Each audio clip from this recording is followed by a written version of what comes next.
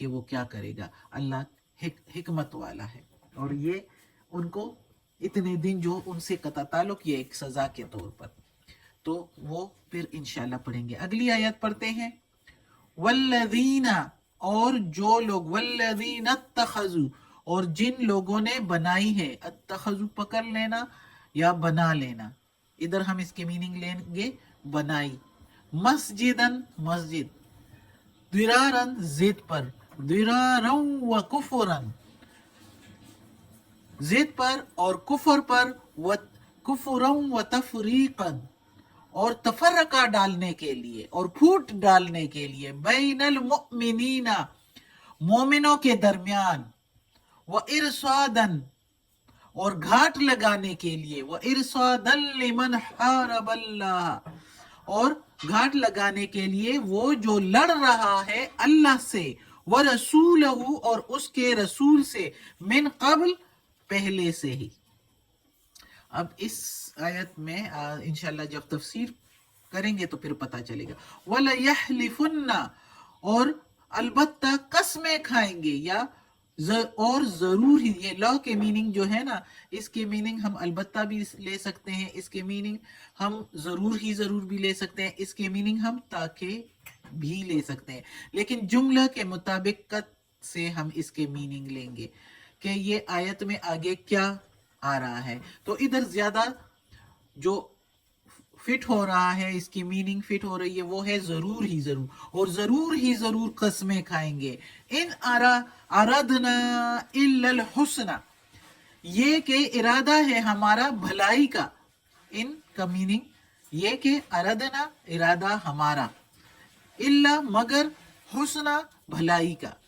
اور ضرور ہی ضرور قسمیں کھائیں گے، یہ کہ ارادہ ہے ہمارا بھلائی کا. واللہ اور اللہ، یشہد گواہ ہے، انہم بے شک وہ، لکاذبون جھوٹے ہیں. اب جب اللہ نے کہا کہ بے شک وہ جھوٹے ہیں، میں گواہ ہوں، پھر اس کے بعد کیا رہ جاتا ہے؟ وہ قسمیں کھا رہے ہیں، جھوٹی قسمیں. چونکہ منافق ہیں تو منافقوں کے لیے کیا، وہ تو دنیا کی زندگی چاہتے ہیں اور کہتے ہیں یہی کچھ ہے سارا. اور منافقین خود تو منافق ہوتے ہیں، دوسروں کو بھی ساتھ گھسیٹ کے دوزخ کی طرف لے جانے کی کوشش کرتے ہیں. شیطان جو ہوتا ہے پاس، شیطان کی تو یہی کوشش ہے، وہ تو انسان کا دشمن ہے. تو اسی آیت میں بھی پورا کانسیپٹ ہے ایک.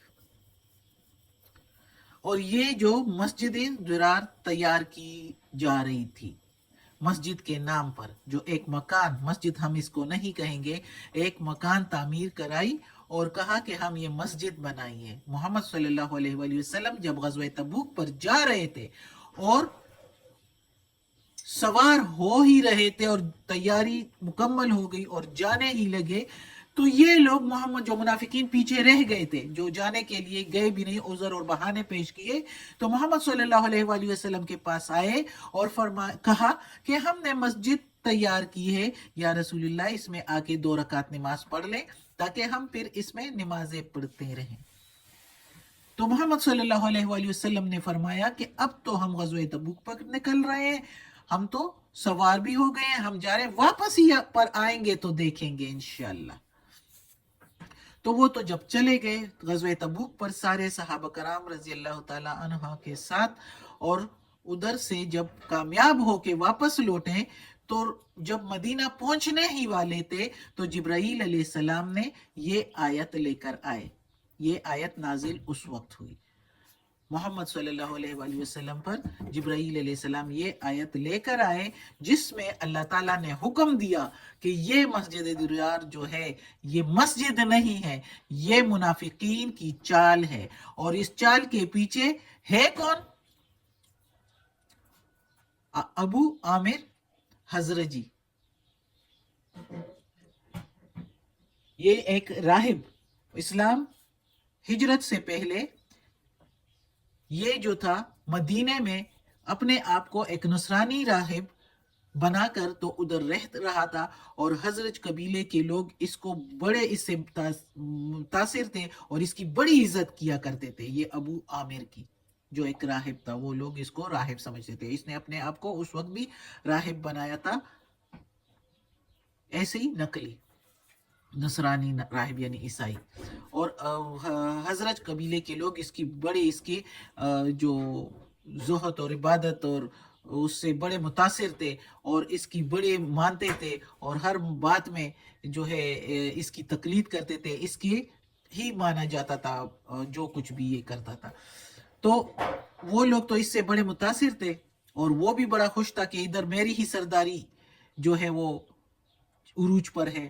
جب محمد صلی اللہ علیہ وآلہ وسلم مدینہ تشریف لے آئے تو ظاہر ہے وہ تو ایک پیغمبر، ایک اللہ کا رسول، اور وہ بھی اللہ کا محبوب رسول، اس کے آگے پھر کسی کی چلتی ہے۔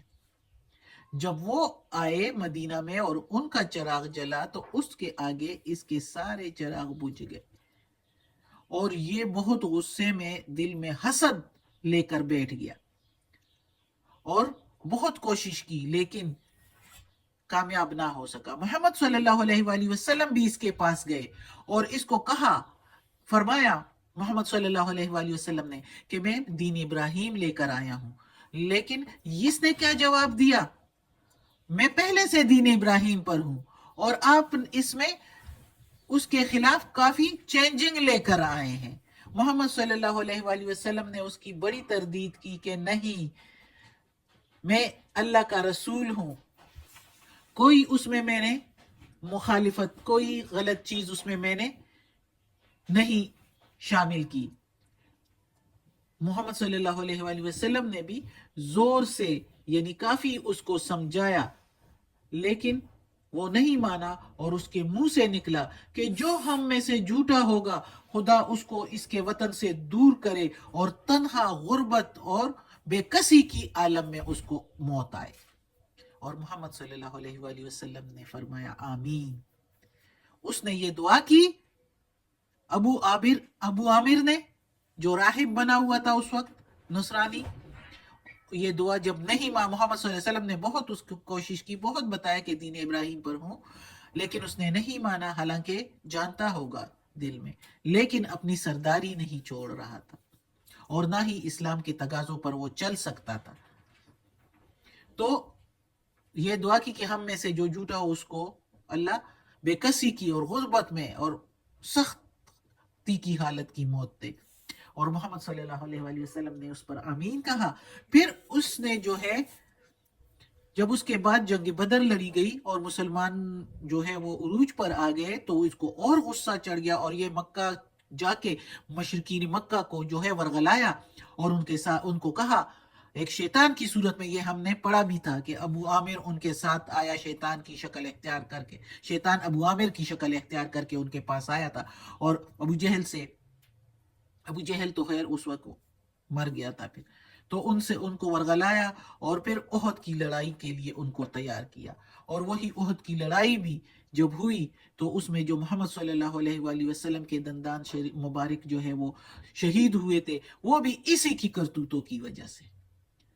اور جنگ سے پہلے اس نے کافی مدینہ کے انصار کو ورغلانے کی کوشش کی، کہ جس طرح وہ اس کی تعظیم کرتے تھے انصاری مدینہ جہالت سے عہد جہالت میں، تو اس کے بڑے یہ عزت بھی کیا کرتے تھے، تو اس نے خطاب کر کے اپنی طرف مائل کرنے کی کوشش کی۔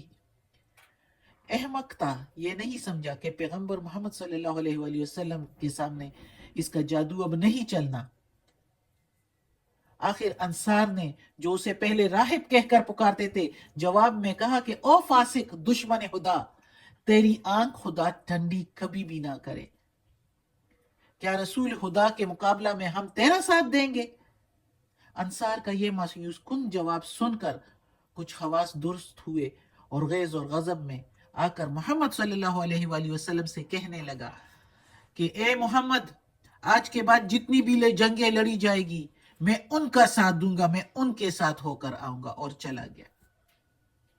لیکن لڑائی میں جب دیکھ لیتا تھا، جب بھی لڑائی کے لیے آیا کرتا تھا مسلمانوں کے خلاف، لوگوں کو تو ابھار لیتا تھا لڑائی کے لیے اور جنگ کے لیے تیار کر لیتا تھا اور آ جاتا تھا ان کے ساتھ، لیکن آدھے راستے سے اکثر واپس چلا جاتا تھا، کیونکہ دیکھ لیتا تھا کہ اب میری خیر نہیں ہے۔ معلوم تو ہوتا تھا کہ اللہ اور اس کے رسول سے کون لڑ سکتا ہے۔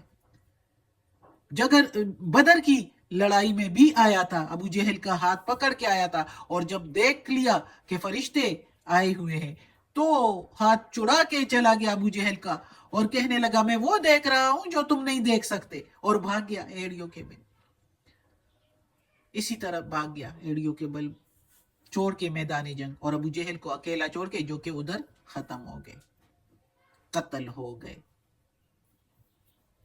تو یہ ہے اس ابو عامر راہب کی کہانی۔ آگے پھر اس نے کیا کیا کہ اور نہیں چل سک، جنگ حنین تک یہ شامل تھا خلاف۔ آخر میں یہ پھر مدینہ کے منافقین کو خط لکھا کرتا تھا، اس خط میں اس نے منافقین کو کہا کہ میں کیسر روم کو اکسا رہا ہوں، شام چلا گیا تھا جنگ حنین کے بعد، اور کہہ رہا تھا کہ میں کیسر روم کو جو ہے اکسا رہا ہوں، لڑائی کے لیے آمادہ کر رہا ہوں، اور تم لوگ ایک مسجد تعمیر کرو، ایک مکان مسجد کے نام پر تعمیر کرو، اور اس میں جو ہے مسلمانوں میں تفرقہ ڈالو، پھوٹ ڈالو، اور مسلمانوں کو اس طرف کر لو منافقت کی طرف، اور اس مسجد میں ایسی جگہ بناؤ کہ میں بھی ادھر آ سکوں، اور ادھر ہم مسلمانوں کے خلاف مشورے کر سکیں، فساد برپا کر سکیں۔ اس لیے یہ مسجد تیار کروائی تھی۔ اور یہ جب اللہ تعالیٰ نے آیت نازل فرمائی تو منافقین کیا کہہ رہے تھے محمد صلی اللہ علیہ وآلہ وسلم سے کہ قسم اللہ کی ہم تو صحیح کہے، ہمارا ارادہ تو یہ تھا کہ مسجد قباء میں تنگی ہے عمارت کی، اور جب بارش ہوتی ہے اور موسم خراب ہوتا ہے تو کافی کمزور اور بوڑھے لوگ جو ہے وہ آ نہیں سکتے مسجد قباء میں، تو ہم نے اس لیے تعمیر کی کہ ان کے لیے آسانی ہو، یہ بہانے بنائے۔ حالانکہ اللہ نے کہا کہ ارصادن، یہ انہوں نے گھاٹ بنا لیا مسلمانوں کے لیے، مسلمانوں کے آگے اپنے لیے گھاٹ بنا لیا کہ اس گھاٹ میں ہم بیٹھ کے مشورے کریں گے مسلمانوں کے خلاف۔ اللہ اور رسول سے پہلے ہی لڑائی کرنے والا یہ ابو عامر راہب۔ تو اللہ تعالیٰ نے کہا کہ یہ مسجد گرا دو۔ یہ جب آیت نازل ہو گئی تو محمد صلی اللہ علیہ وآلہ وسلم نے صحابہ کرام کو، پھر جب یہ آیت کے نازل ہونے کے بعد صحابہ کرام کو کہا، فرمایا کہ جا کے یہ مسجد گرا دی جائے، گرائی اور جلا دی اور خاک بنا دیا اسا، اور ان کے ان ارادوں کو بھی خاک میں ملا دیا، اور اس طرح ابو عامر کا جو پلاننگ تھی، جو تدبیر تھی، وہ خاک میں مل گئی اور کچھ بھی نہ کر سکا۔ اور آخر میں جو اس نے اپنے لیے دعا کی تھی کہ جو ہم میں سے جھوٹا ہو تو اس کو بے کسی کی موت آئے، سختی اور بے کسی کی موت، تو ملک شام میں تھا اور بہت خراب حالت میں بے کسی کی موت مرا، جس پر محمد صلی اللہ علیہ وآلہ وسلم نے آمین بھی کہا تھا۔ تو ایسا ہی پھر ہونا تھا، تو اس کا خاتمہ تو اسی طرح ہو گیا۔ جب اللہ اس پر گواہ ہے تو پھر اس میں کیا شک رہ جاتا ہے؟ اس لیے محمد صلی اللہ علیہ وسلم نے وہ مسجد اور ان کی وہ ساری پلاننگ درے کا درا رہ گیا، ساری پلاننگ خراب ہو گئی، خاک میں مل گئی۔ یہ تھا اس مسجد کا قصہ، آگے بھی ہے، آگے بھی انشاءاللہ پڑھیں گے۔ آج کا سبق ختم ہوتا ہے، ٹائم بہت ہو گیا۔ انشاءاللہ اللہ ہمیں توفیق دے اس قرآن مجید کا ترجمہ مکمل کرنے کی اور اس پر عمل کرنے کی توفیق دے۔ صدق اللہ العظیم۔ یا اللہ، یا پروردگار، یا رب العالمین، یا مالک یوم الدین، یا اللہ کل شیء قدیر، یا اللہ یہ تیرے کلام قرآن مجید کی تلاوت کی ہے، اس کی تلاوت میں کوئی غلطی ہوئی ہو، کوئی تلفظ میں، زیر زبر پیش میں، یا ترجمہ تفسیر میں، تو یا اللہ معاف کر دینا، تو معاف کرنے والا مہربان ہے۔ یا اللہ ہمیں عافیت والے معاملات دے، ہماری بیماریاں، تکالیف، پریشانیاں اور برائیاں ہم سے دور کر دے۔ یا اللہ ہمیں اپنے نیک اور صالح لوگوں میں شامل کر دے۔ یا اللہ تو بڑا مہربان ہے۔ آمین۔